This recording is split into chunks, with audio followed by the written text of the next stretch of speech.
La nuit était déjà tombée sur les champs du Texas quand le grand-père baissa les yeux. Devant lui, sur la table de bois usée, quelques pièces froides luisaient faiblement sous la lampe à pétrole. Pas assez pour acheter du pain, pas assez pour calmer la faim d'un enfant. Le petit-fils, pieds nus, se tenait là, silencieux. Ses grands yeux regardaient les mains du vieil homme comme on regarde un miracle qui n'arrive pas. La grand-mère ouvrit le garde-manger. Vide, aussi vide que leur promesse, aussi sec qu'un os blanchi par le soleil. Cette nuit-là, personne ne parla. Le vent passait entre les planches de la maison comme un soupir ancien. Et le grand-père comprit enfin une chose terrible. Ses rêves ne se mangeaient pas. Pourtant, dans tout le comté, on le connaissait. On le connaissait trop bien. Dans les années 50, au milieu des vastes champs poussiéreux du Texas, il y avait cet homme que tout le monde appelait paresseux, pas méchant, pas violent, pas juste absent. On le trouvait presque toujours sous l'ombre maigre d'un mesquite, assis sur une vieille chaise brinque-ballante, la barbe entre les doigts, le regard perdu à l'horizon. Il parlait beaucoup. Oh oui, il parlait. Un jour je monterai une boutique, un jour j'achèterai des terres, un jour j'aurai des vaches, je ferai de l'argent sans me fatiguer. Les jours passaient, les années aussi, et ce jour-là n'arrivait jamais. Les gens ne se moquaient même plus.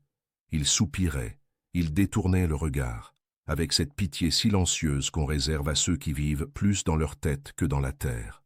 La grand-mère, elle, avait cessé d'y croire depuis longtemps. Fatiguée, droite comme un vieux chêne, elle laissait parfois échapper un soupir si lourd qu'il semblait traverser toute la maison. Vieux. La vie ne se soutient pas avec des rêves.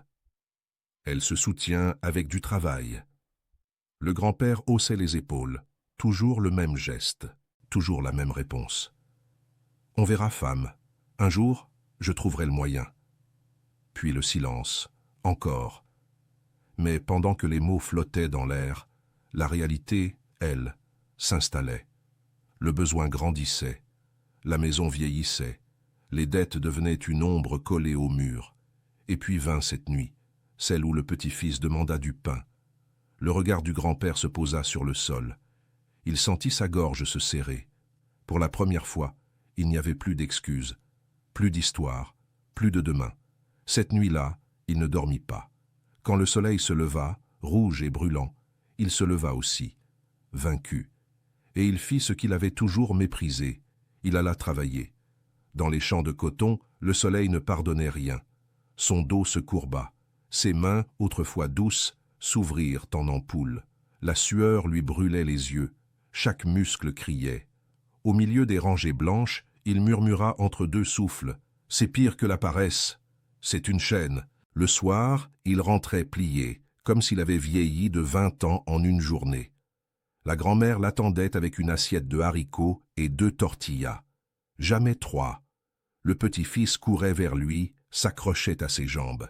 « Qu'est-ce qu'ils t'ont donné, grand-père » Le vieux sortait le chèque, le regardait longuement, comme s'il espérait y voir apparaître quelque chose de plus. « C'est peu, fils. » Mais quelque chose, c'est quelque chose, et chaque semaine, c'était la même chose. Le chèque arrivait, le chèque partait, les dettes respiraient encore, jusqu'au jour où, dans un magasin du village, il entendit des hommes parler fort, sûrs d'eux. Le secret, c'est d'économiser. Celui qui garde, gagne toujours. Ces mots s'accrochèrent à son esprit comme une promesse nouvelle. Ce soir-là, il trouva un grand pot en verre, il le lava, le sécha sur son pantalon, le regarda briller sous la lampe, puis le cacha sous le lit. Chaque semaine, après avoir acheté le strict minimum, il y jetait quelques pièces, parfois un billet froissé. Tin, tin, tin. Ce son lui semblait magnifique, comme une chanson d'avenir. Un jour, le petit-fils souleva la couverture. « Que fais-tu, grand-père » Le vieil homme sourit, fier, presque heureux. « Je garde notre demain, mais ce demain avait un prix terrible. Maintenant, laisse-moi t'emmener plus loin dans l'histoire. » Mais ce demain coûtait cher, très cher. Le grand-père refusa d'acheter de nouvelles bottes, même quand les siennes s'ouvraient à l'avant, laissant passer la poussière et les cailloux. Il marchait en sentant la terre sous ses orteils et murmurait « Elles tiendront encore un mois ». La pluie entra par le toit de la cuisine. Elle tombait goutte après goutte dans un seau cabossé. La table restait humide, le bois gonflait. « Ce toit tiendra une autre pluie », disait-il sans lever les yeux. À table, il y avait de moins en moins de pain, moins de viande, presque plus de lait. Le petit-fils mangeait lentement, mâchant longtemps pour tromper la faim. La grand-mère observait la scène en silence, jusqu'au jour où sa voix se brisa. « Vieux, à quoi sert de garder si nous avons faim ?» Le grand-père ne répondit pas. Il prit une pièce, laissa tomber dans le pot. « Tine, c'est pour notre bien. Un jour, vous comprendrez. » Les mois passèrent, encore, et encore. Le pot se remplit, billets froissés, pièces de toute taille. Certaines nuits, le grand-père le sortait de dessous le lit.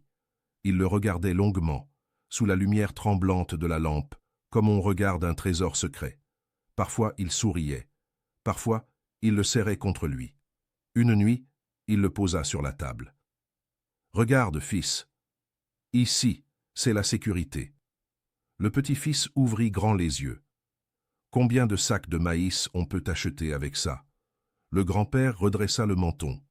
3. Peut-être 4. Il rit. Un rire rare, un rire plein d'espoir.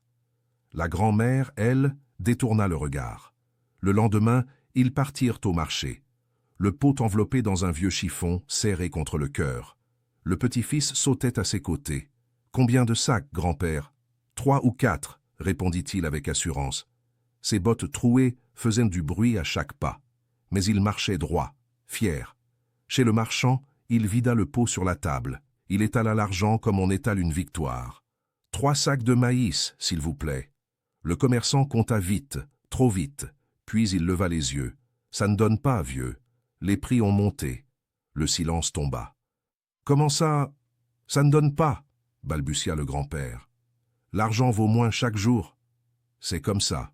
Le petit-fils serra la manche du vieil homme. « Alors, le pot a rétréci ?» Le cœur du grand-père se serra. Le marchand posa un sac, puis un demi. « Voilà, et c'est déjà bien. » Sur le chemin du retour, personne ne parla. Le sac pesait moins lourd que la honte. Ce soir-là, à la maison, le grand-père vida la boîte. Les pièces tombèrent comme des pierres mortes. Il les compta, les recompta, encore, toujours les mêmes. Il frappa la table. Tant d'efforts. Pour rien. La grand-mère resta silencieuse. Le petit-fils demanda doucement. « À quoi ça sert d'économiser, grand-père ?» Le vieux ne répondit pas. Il sortit s'asseoir sous la nuit. Le vent soufflait froid. Il se sentit vieux, fatigué, perdu. Les jours suivants furent pires. Au champ, ses forces l'abandonnaient. À la maison, la faim grandissait. Jusqu'au matin où, assis sur la véranda, il vit passer un voisin. Un panier d'œufs blancs sous le bras. Puis un autre, avec des bouteilles de lait frais. Ils ne portaient pas d'argent. Ils portèrent quelque chose qui produisait. Et alors, comme une voix venue de loin, il se souvint. Et si, au lieu de garder de l'argent, on achetait des poules, alors continuons. Au début, cette idée lui avait paru ridicule. Une pensée d'enfant, une parole jetée au vent. Mais ce matin-là, assis sur la véranda, le cœur lourd, elle brillait autrement, comme une braise sous la cendre. Le grand-père resta longtemps immobile, puis il se leva, sans discours, sans promesse. Il sortit le pot de dessous le lit, vide presque, quelques billets froissés, des pièces fatiguées. Il les rassembla toutes, pas comme un trésor, comme une dernière chance. Au marché, il marcha la tête basse. Il demanda, il hésita, il marchandait mal, comme toujours, et il revint avec quelques poules maigres, laides, nerveuses, des bêtes sans gloire. Quand il les lâcha dans la cour, elles se mirent à courir dans tous les sens. Le petit-fils éclata de rire, tapa dans ses mains. « Maintenant oui, grand-père, on a une fabrique d'œufs. » Le grand-père sourit, un vrai sourire, petit, fragile, mais vivant. Les premiers jours, il n'y eut presque rien. Un œuf, parfois 2. La grand-mère les cuisait avec soin. Elle les partageait en 3. Comme on partage une prière. Quand il en restait un, ils le vendaient. Avec cet argent, ils achetèrent une autre poule, puis une autre. Le grand-père trouva un vieux cahier. Il écrivait mal, il se trompait souvent, mais il notait tout. Chaque œuf, chaque vente, chaque progrès. La cour se remplit de caquettements. Le petit-fils courait après les poules. La grand-mère remplissait les paniers. Les voisins commencèrent à venir. « Vieux, vends-moi une 12. Demain, t'en auras encore plus. » Le travail n'était plus une chaîne, c'était un fruit. Un après-midi, le grand-père tint un œuf dans sa main. Il le regarda longtemps, comme un miracle. « Ça vaut plus qu'un pot plein de billets. » Le petit-fils leva les yeux. « Pourquoi ? Parce que ça nourrit, parce que ça se multiplie, parce que ça ne ment pas. » Il serra l'enfant contre lui. « L'argent gardé meurt. L'argent qui travaille vit. » Depuis ce jour, le pot resta sous le lit, oublié, vide. Et quand au village on parlait d'économiser, le grand-père montrait la cour pleine de poules et disait calmement « Garder l'argent, c'est comme retenir l'eau dans ses mains. Fais-le produire, même avec une seule poule. C'est comme ça que la vie fleurit. Et c'est ainsi que dans les champs du Texas, l'homme que tous appelaient paresseux devint celui qui avait compris une vérité simple, dure et profonde, ne jamais économiser d'argent. Le temps passa encore, mais cette fois, il ne passa plus à vide. Les saisons changeaient, et dans la cour la vie continuait de bouger. Les poules pondirent. Puis encore, les poussins apparurent, fragiles comme des promesses neuves. Le grand-père se levait désormais avant le soleil, non par obligation, par envie. Il réparait le poulailler avec des planches récupérées. Il échangeait des œufs contre du bois, contre du lait, contre un service. Il apprenait sans le savoir une autre langue, celle de la valeur réelle. La maison changea lentement. Une fuite fut colmatée, puis une autre. Un jour, il y eut 3 tortillas dans l'assiette, puis parfois un peu de viande. Le petit-fils grandissait, ses pieds nus devinrent plus sûrs, ses yeux plus attentifs. Un soir, assis sous le même mesquite où autrefois le grand-père parlait sans agir, l'enfant demanda « Grand-père, pourquoi tout le monde dit qu'il faut économiser, alors que toi, tu dis le contraire ?» Le vieil homme prit son temps. Il regarda la terre. Il regarda les poules rentrer au poulailler. Puis il parla doucement. Parce que beaucoup de gens confondent de sécurité et immobilité. Ils pensent que garder, c'est protéger.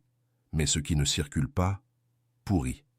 Il ramassa une poignée de terre et la laissa glisser entre ses doigts. Regarde. Si je serre trop fort, il ne reste rien. Si je la laisse vivre, elle nourrit. Le petit-fils hocha la tête sans tout comprendre. Mais quelque chose resta.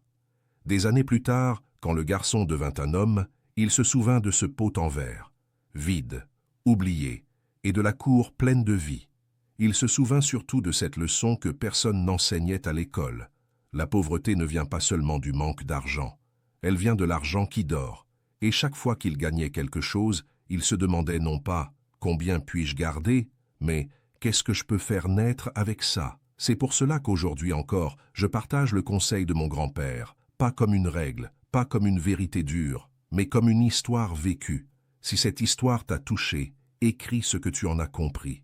Et si tu veux d'autres récits qui éclairent le cœur, reste ici, écoute.